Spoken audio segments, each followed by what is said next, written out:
Presented by Amita Films.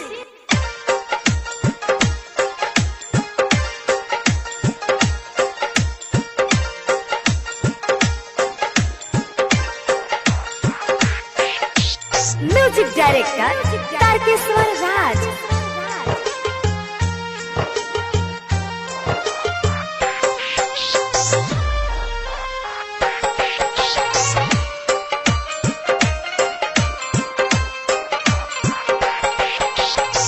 नया साल में जान जानी हम के भूलई हो कहियो मिले आई हो।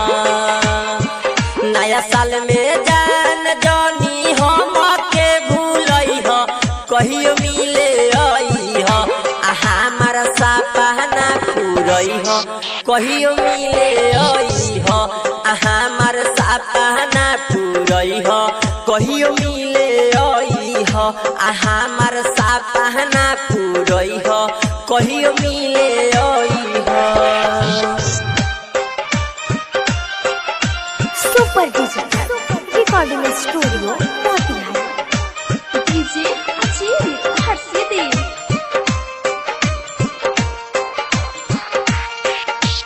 डीजे अजीत हर्षिदी। 4 दिन के प्यार कइलू हमसे के बार हो। दिलावा से हमारा तू कइलू खेलावार हो।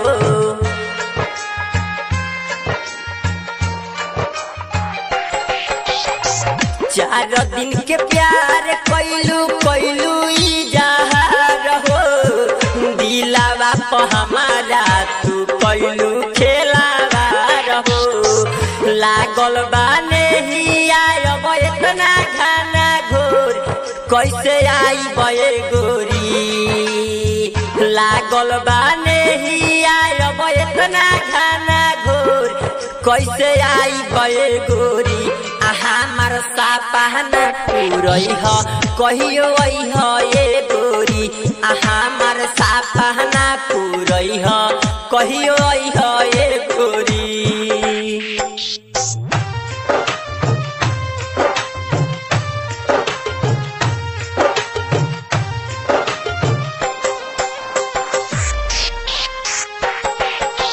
डीजे अजीत हर्षिदी।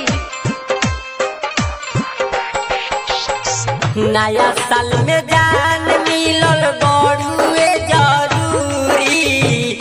आसारा लगा के इतना दिन से बानी दूरी।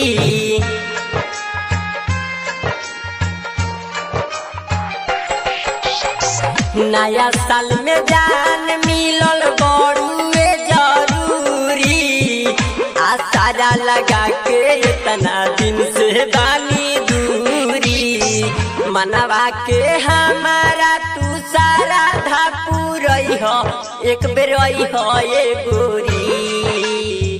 मनवा के हमारा तू सारा धा पूरई हो एक बेर आई हो ये गोरी। हमार सपना पूरई हो कहियो आई हो ये गोरी। हमार सपना पूरई हो कहियो आई हो ये गोरी।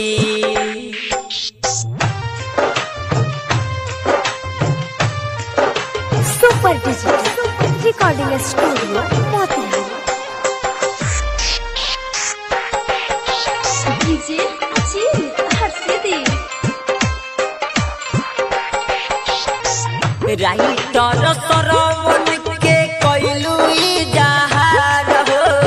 सरवन सवरिया के कइलू बेकार हो।